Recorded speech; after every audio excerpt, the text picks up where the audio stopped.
Let's go.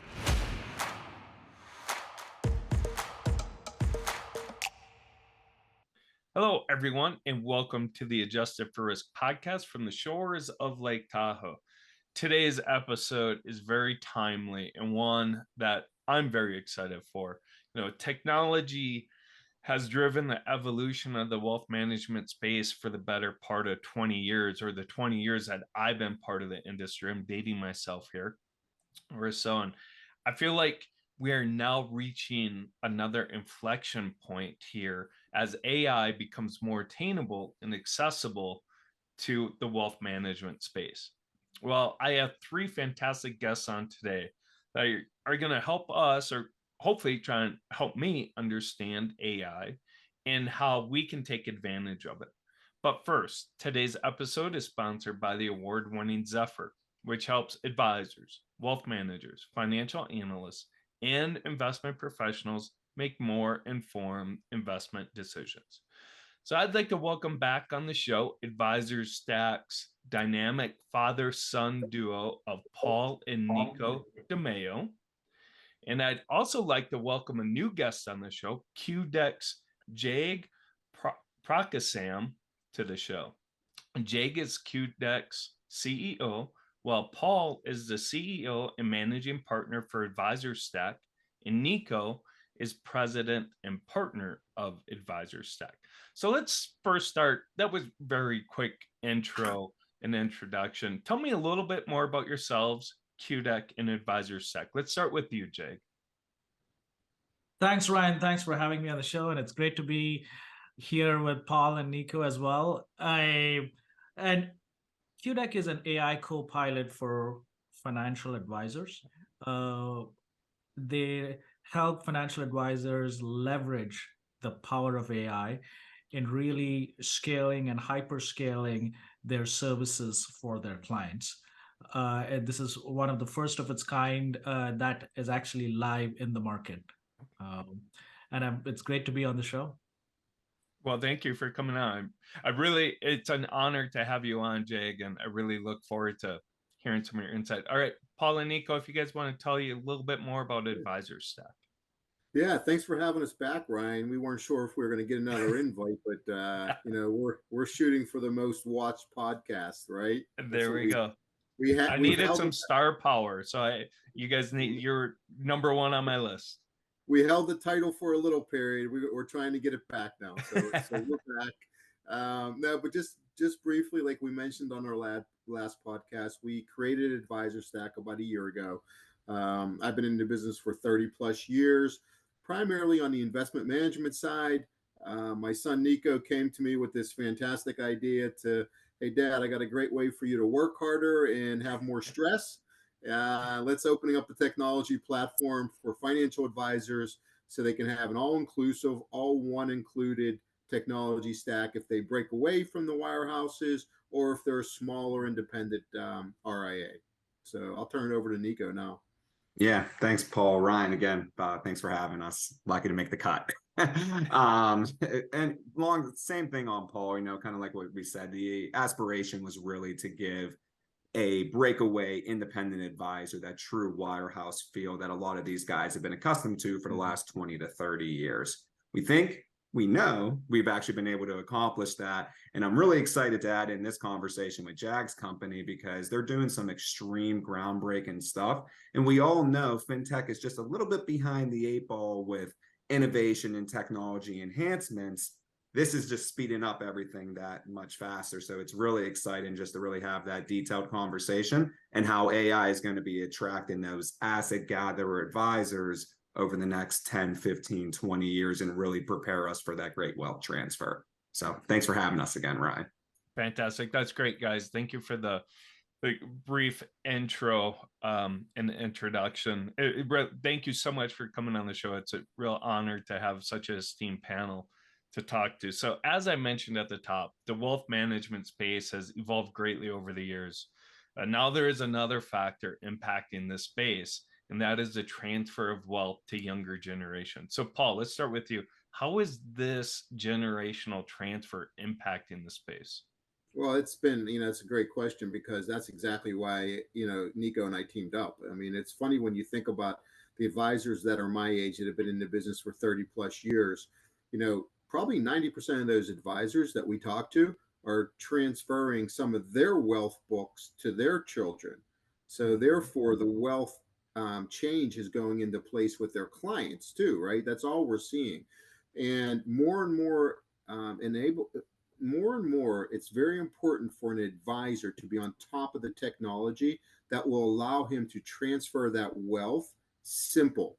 And if they're not upgrading their technology stacks and they're not upgrading their AI experience through companies like QDeck, they're going to miss the boat because the next generation, I like to say Nico's generation, they know what they're doing. They know what's out there. They know how to run it. They know how to use it. An advisor needs to be up to speed on that. Wouldn't you agree, Nico? Yeah, it's funny. Me and you always have the conversation of it's in the folder. I got to email you the PDF now. It's that whole type of transitions really occurring. And as the asset gatherer advisor, and Ryan, going back a little bit on my past, I was a financial consultant partner in a $2 billion book, and I ran my own book at TD Ameritrade in Cupertino, California.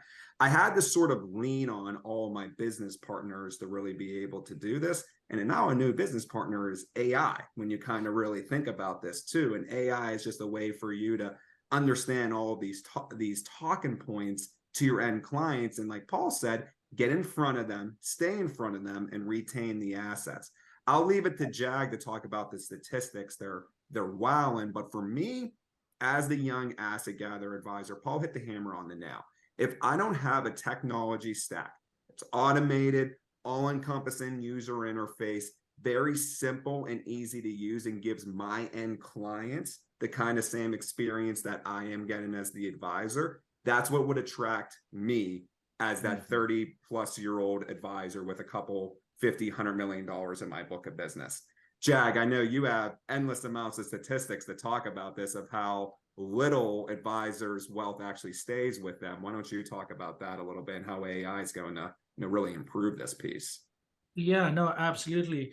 So, the way I think about it is for the past 60 years since financial advisory came into being in the form that we think of it, it's been the profile of the client has really not changed, did not change until now, right? Like the advisor, the client that they were servicing was similar high net worth individuals who had self-made, millionaires or what have you. And that was it. So the minimum account sizes that made sense for them were like $500K to $1 million, right? And they had enough of them, and they were servicing them just fine. And they adopted a little bit of technology in the back office workflow optimization realm, and that's about it. But it was never an expectation from their clients to actually have like a lot of integration with technology. But here we go. We are in the midst of this massive wealth transfer, $84 trillion by 2045 and $10 trillion by 2025. The generation that's inheriting this sort of wealth is completely different. The profile is completely different, right? They tend to be digital natives. They love self-service transaction models. I can tell you, I've told Nico and Paul this story before, that my daughter will text me within the house. I'm like, you can actually talk to me sometimes face to face, at least pick up the phone and talk to me, right? And it doesn't happen. She still texts me. So, and she actually, funnily enough, I caught her voice texting me. This is the fun. She uses her voice, but it's just reaches me via text, right? So that is the generation that the advisors are going to walk into and have to figure out, okay, how am I going to deal with this generation, right? And the unfortunate stat in the advisory space is 90% of the assets leave the parent's financial advisor if they did not have a prior relationship with them. And this is where both AdvisorStacks, a product in which we are integrated, all of it comes together in a way that actually builds that multi-generational relationship. That in a way that as and when this transfer happens, the kids and the grandkids, are already well aware, well integrated. They actually will have the same advisors managing their money. So this, it's a familiar environment, and they are not looking to take it and go to a a newer robo advisor or any other form of investment that's out there. That's interesting, Jay. And Paul, you mentioned it when you first started answering this question. Is I often think about this transfer that's going on, really on the client side, going where's the money going from the parents, grandparents to the younger generations. But Paul, you also mentioned a very good point. It's also happening as the financial advisors in practice, right? You've got these older generation financial advisors that are now trying to sell their practice, right? Or pass their practice on. Technology plays a huge role in that also, right? Because the younger generation of financial advisors, what do they want? They want a solid tech stack, right? So it plays so many, it's more than just, helping out the clients. Do you guys have any, Nico, anything to add about that 90% children leaving their parents advisors, and maybe, how can technology help solve that? The thing that's most interesting to me on this, Ryan, and again, the statistics are they're newer because of this entire wealth transfer. But the thing that's really interesting to me is two main things. One is a digital ecosystem. This rose during COVID. All these advisors, everyone was an in-person type shop and everything along those lines. And everyone went, oh man, our hands have to go up. And then we got to transform into this fully digital shop, all reporting, all billing, all client meetings virtually. That kind of has stuck, in my opinion, with my generation, just like Jag is talking about with his daughter having voice text, which is probably a room down the road. We really prefer a digital experience. And that goes with the end client portal, giving us a centralized location for all of that and being able to communicate directly with that advisor, request cash, open accounts, perform money movement, have conversations. That stuff, in my opinion, is never going to go away, because that's where our generation, you can thank the lovely cell phone for this, has gotten used to this. The other piece of this, and like what Paul was saying, it's the resellability of your book of business. This is a huge issue in the industry right now, because a lot of advisors are now, leaving the wirehouses, they're trying to sell their books of businesses. The multiples are decreasing drastically. Used to be 4 or 5 times revenue. Now you're looking at 1.5 to 2 times at most. The reason for this, Ryan, is one, like what Jag was saying, the assets aren't as sticky.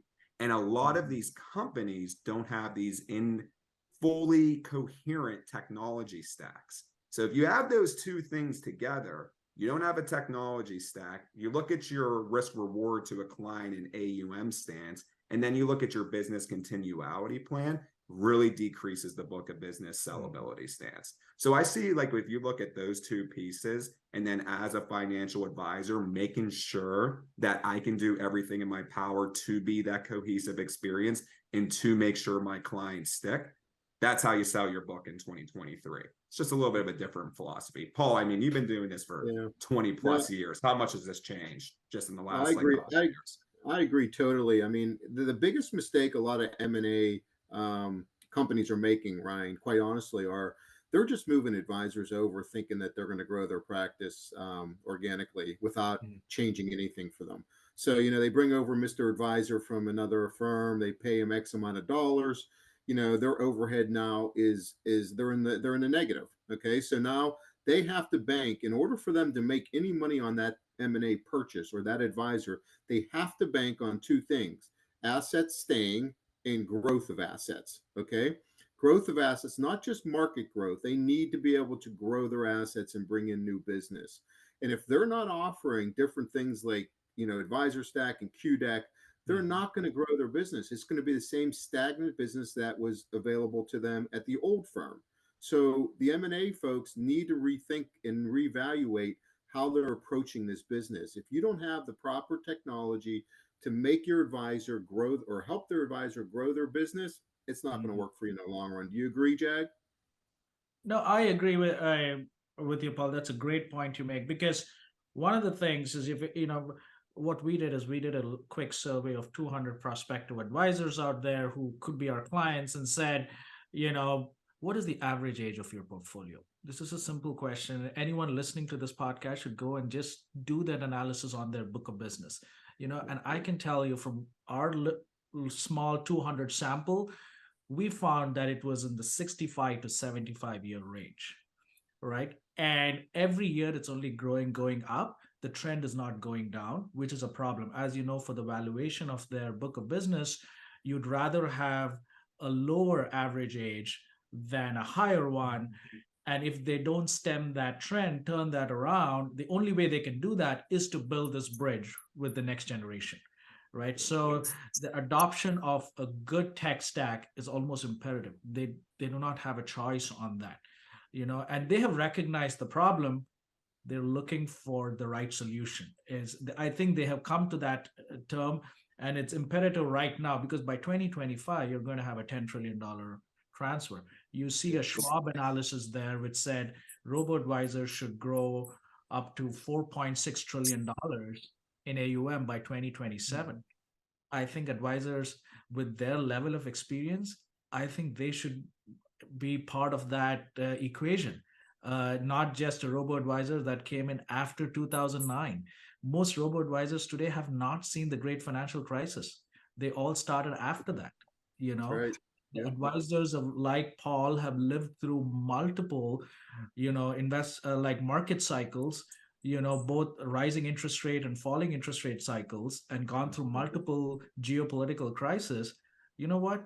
I think they have a lot of value to provide. There's robo-advisors I do not believe have gone through that or been battle tested. So here we go. I think they can leverage that by adopting the tech stack that's being offered here. Yeah. And Jay, you brought up a lot of fantastic points there. You're exactly right. Really, since the great financial crisis, I hate to say this, but outside the pandemic, it's really been pretty easy, right? We've experienced the longest bull market in history. Everything's going up. Everything's fantastic. Pandemic changes that. Now we've got, how do some of these startups now contend with higher interest rates, volatility that we haven't experienced before? You also mentioned, that bridging that gap between, the older generation of clients to the younger, and how do financial advisors do? Can you provide, we know technology and you got to have a solid tech stack to do so. What are some considerations a financial advisor should take when building that tech stack? Is there something that maybe they should look at more, something's more important than others? Yeah, Ryan, I'm going to just jump on to something here that Nico and I have been throwing around at AdvisorStack. We are actually in talks with a company to actually offer practice intel to their practice through our AdvisorStack platform, and to be able to give them insights into what their clients want. We're forming a partnership with a company that does just that, reaches out to their clients, it actually kind of gives them a ranking. You know how they give a risk score? These guys give them a ranking score of how their clients feel about them and what they can change. And we think that's a big time value add that we're going to be able to offer that's different than any other tech stack out there, along with your typical billing and reporting. We partnered with QDeck because QDeck has, in our opinion, the best trade management system that no one's heard of yet. And we're going to make that, an integral part of our company. And we're excited to have that. That's the things that need to be different for advisors to be successful in my eyes. What do you think, Nico? Yeah, I mean, and probably most important to it, Ryan, is if you don't own your data in 2023, now you're behind the 8 ball. If you look at all these vendors and how everything's really doing it, I'm a normal RA. Can I go and cobble together my CRM, my billing and reporting? Can I utilize the custodial tools? Yeah, 1000%. But none of those platforms talk to each other, and it's not a cohesive experience. And then I need to really look at, how do I use this stuff, and what type of infrastructure do I need to hire to maintain this type of umbrella? One of our clients, whenever we first started bringing him on, actually, he did this himself. And it was a perfect fit for him because he saw that he cobbled together, he likes to call it, a mess. Was it efficient? Did it do the job? Was he able to offer stuff? 100% yes. But we were able to then, take a look at his vendors, combine that user data, create it within our own database, and then give him that dashboard KPI experience. And I really think that's the difference that a lot of guys are trying to look for, Ryan. It's like a golden egg that's been kind of chased, is that all-in-one unified experience. We're there. We're almost at this point where we're basically saying any KPI from any of our vendors that you determine, we can put onto our dashboard, and then you'll know exactly what type of action you need to take, where you need to take it. It's those types of easy buttons that attract me as the younger advisor. And whenever I'm talking to Paul and things like this, if I can just say, Paul, you use this button to do this, you click here, you operate and do this, that's increasing the book of business, that's increasing the valuation, it's creating a digital ecosystem for the end clients, and the wealth transfer becomes just that much easier, I really think. So, Paul, that's kind of where I'm seeing all of this. Jag, I know you guys have a massive hedge fund that's been going through all of this stuff. What have you guys been kind of trying to do to prepare, I guess, for, this type of stuff?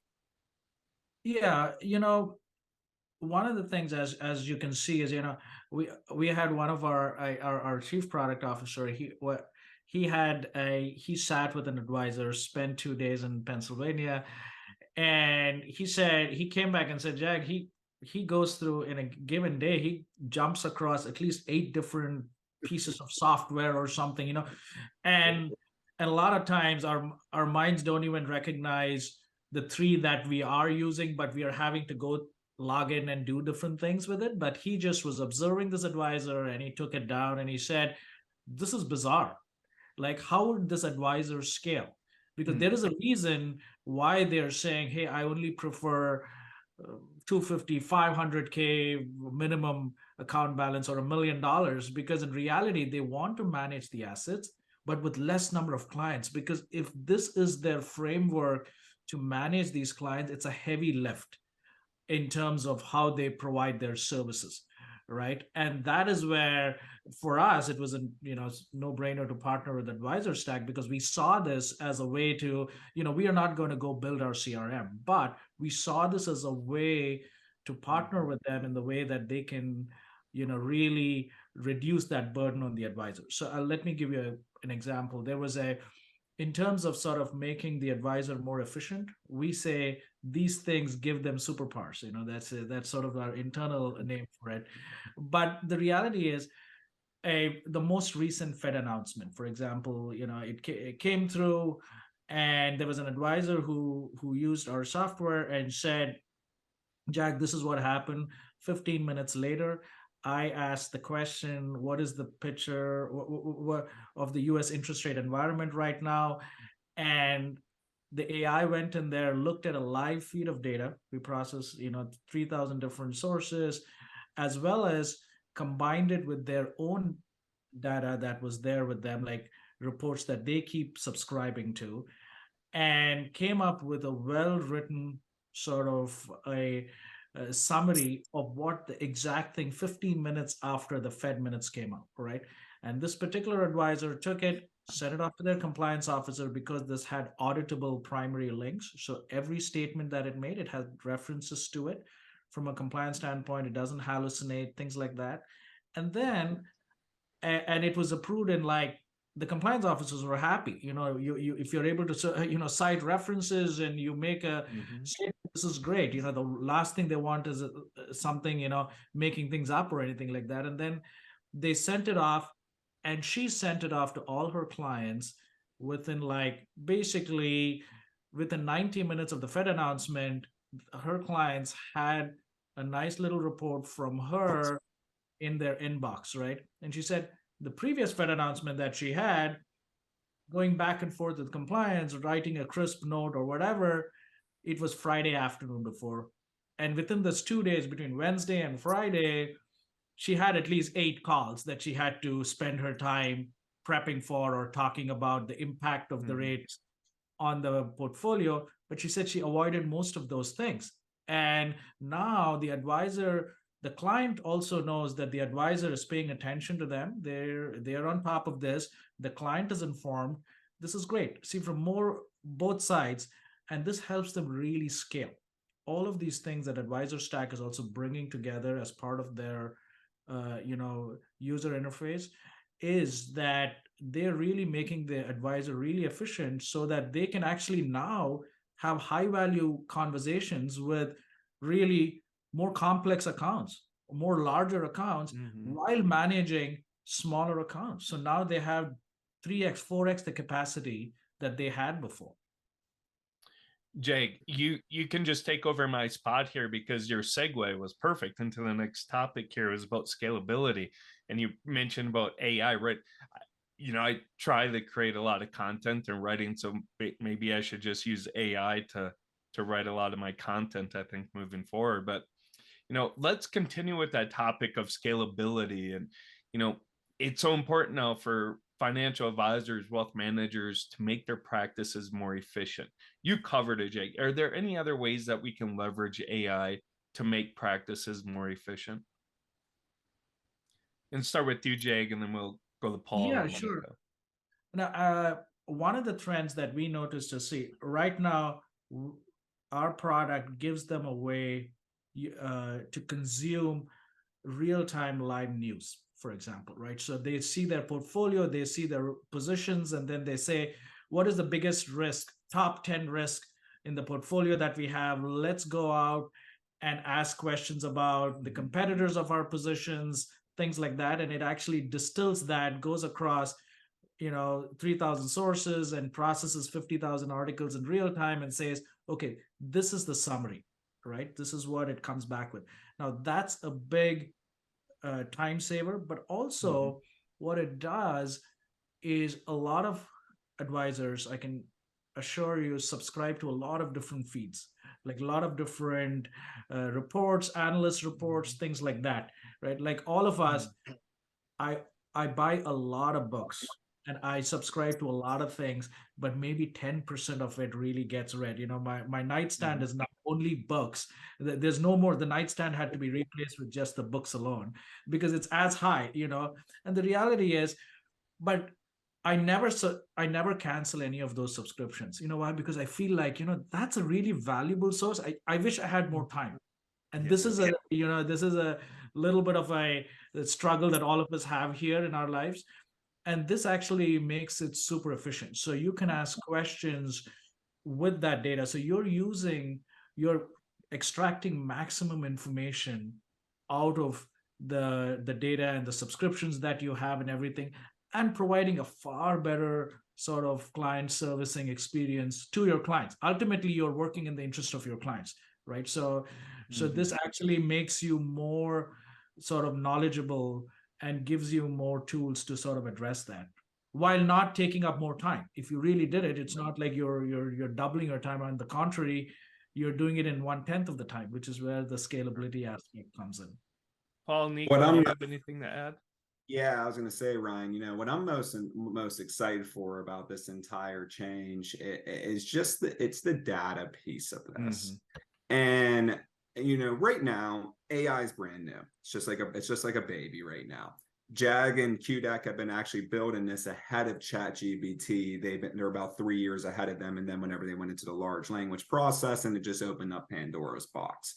The thing that really interests me, and I think the future of advisors, is once FINRA and the SEC allow AI to start to take non-public information, NPI, account balances, probability of success, risk score, and all that type of stuff. Because if you think about it, Ryan, that's information that we have in our database and we're storing already.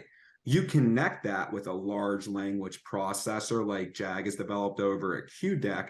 Well, guess what you're doing? Now, not only news or market commentary or life events, I'm creating commentary around my end client using AI as suggestions to basically create what I should be saying, my talking points, referencing everything to them so that everything is compliant if the SEC comes knocking in, and standardizing my entire commentary, annual procedure, and review. That's something that if you're talking about from a scalability stance, it's not even feasible right now. It took me, when I was an advisor, 5 hours to get ready for an annual review. And I still had to do stuff on an Excel to put all of this together and things like that. So if you can really think about that cohesive experience that we continue to talk about, touching in with a large language processing model like QDeck and owning the data, it's going to really revolutionize how advisors are going to be able to engage and interact with their clients from start to finish. And I think that's a really big difference maker over the next 10 to 15 years easily. Paul, anything else you want to add? Yeah, I mean, Ryan, especially for my generation, man, I thought AI was Allen Iverson. You know what I mean? So up until a year ago, that was my only AI that I knew. And that's it's nice seeing Nico's generation, and Jag's probably a little further ahead than I am on this, but I've come a long way with AI, and every day I appreciate it more and more. And I think that's what advisors my age are seeing more and more now. We're not afraid of it anymore. I think our generation is really, really open to turning it over, not completely now, but turn over some of the research, like Jag had mentioned, some of the time that they can give up to AI. It's always going to be a hands-on, touchy-feely business with my generation. We used to send the trades through in the little trade cube and stick it through the blotter, and the trade would be executed like 16 hours later. so things have definitely changed. Paul, I guess I never thought of AI and Allen Iverson together. That we've got just a couple minutes, and that's fantastic. That's where I started, was with the tube, and it was always fantastic. But real quickly, maybe one or two, like, as a financial advisor, and Paul, you hit on it, you have to accept it, right? Is this something that financial advisors, can they fight it, accept it? Or, financial advisors are a creature of habit. They, don't like a whole lot of change, especially in technology. How important is AI and for financial advisors that they better embrace it? Well, if they don't embrace it, they'll keep their clients until their clients move the generational to the next generation. That's it. I mean, they'll be able to keep their clients that they have now, the older clients, but as soon as that money leaves those older clients to the next generation, if they're not embracing the new technology, they're going to lose it. Great. Jay, Nico, anything to add there? Yeah, Ryan, quickly, just think about it. I always, there's this whole debate about, will AI replace the advisor? That appears suddenly they've pitched AI versus the advisor. And I'll tell you, from someone who's using AI to sort of empower the advisors, I can tell you this: I don't see the world that way. I don't think that's where it's going. It's a simple thing. Think about it from an investor standpoint, from the client standpoint. Okay, let's take a medical profession. If someone told me, hey, there is an AI only doctor there, and then there is this other doctor who uses AI to understand, better outcomes, but uses that, but is willing to see you, whom are you going to pick? Every single time I'm going to go with this doctor, right? That's the same with aircraft pilots. We had this technology of completely, automated flights, pilotless planes forever. But the reality is, none of us will get on it. Even though you can tell me that's the least amount of errors and that and this, I still want a human in there, right? Yeah. But I think there's a lot of benefit in the advisor itself, and if coupled with artificial intelligence, I think that's what the next generation is going to pick. It's not going to be just a pure automated robot somewhere. Fantastic. Awesome. Thank you, Jake. Real quickly, thank you so much, Nico, Paul, and Jake. It was such a fantastic conversation. I learned a lot. Real quickly, Nico, where can we find out more about AdvisorStack? You guys want to reach out, get more information about AdvisorStack, just go to our website, www.advisorstack.com with a Z, or you can email us at info@advisorstack.com. All emails will go directly to me and my team. So looking forward to hearing from all of you. Fantastic. Jake, where can we learn more about QDeck? Yeah, just go to QDeck.com or QDeck.ai, and you can reach us there, or just send me an email at hello@QDeck.com.